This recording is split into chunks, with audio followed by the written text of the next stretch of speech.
So here we have deficit deadlifts. Now, these are an exercise that I think they're quite a mysterious, unknown reason for some people of why you'd use them.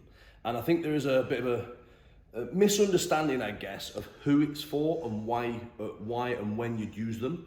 So here's a little bit of a breakdown for you. But as a sort of like a rule of thumb, typically speaking, the athletes that I coach, you find that the taller people with the longer levers are actually the people that benefit from these the most. Why that is, I think it's simply because they have such long levers that they're working on that range of movement in a better form.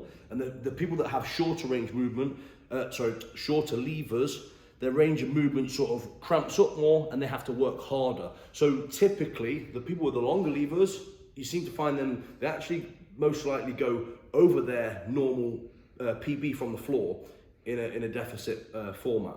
So when you look at a deficit, I mean, it can be any sort of like range from 1 inch, 2 inch, 3 inch. Some people go further than 3 inch, but I really don't think it's needed. If you look at this as a setup, this is a 3 inch setup, and obviously the position I'm pulling from is very low. Now, something that you need to be aware of is your lower back is a lot more exposed, okay? And what I mean by that is when I'm in this position here, if I was to be lazy, if you like, and allow it, my back will literally be in this position. Now, that is not a good position to pull from, so it's really, really important that when you're doing reps on this, you dial in and you lock into that good position from the off. Okay, so every single rep, you want to squeeze your lats, sit into that position and pull from that point at that start position there. So when would you use deficits and why would you use them? Really is to overload the length that you're working. Okay, so obviously if I was pulling from a normal 9 inch position, I'd be working from here to here, okay? Because we're adding on that extra sort of movement, you're working under load and under tension for longer. So that simply is it, okay? You're making it harder. Typically, you'd put this separate from your deadlift. So like, I tend to change it depending on the athlete, but some people will put it before their deadlifts and will have their deadlifts as a lighter set, and then later on throughout their programming, we'll drop the deficits out and then go up on the deadlifts, and then you'll realize that will help. But then some people, I'll then put it as an accessory instead of your deadlift. But one thing you don't want to do is put your deadlift heavy and your deficit heavy, because it's just too much fatigue on your back, and you're definitely gonna either hurt yourself or overwork yourself, okay?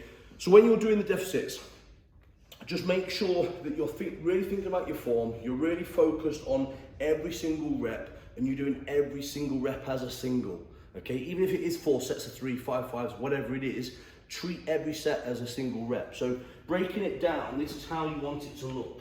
You wanna make sure that you're as close to your shins as you can, okay? Breathing in, locking your lats.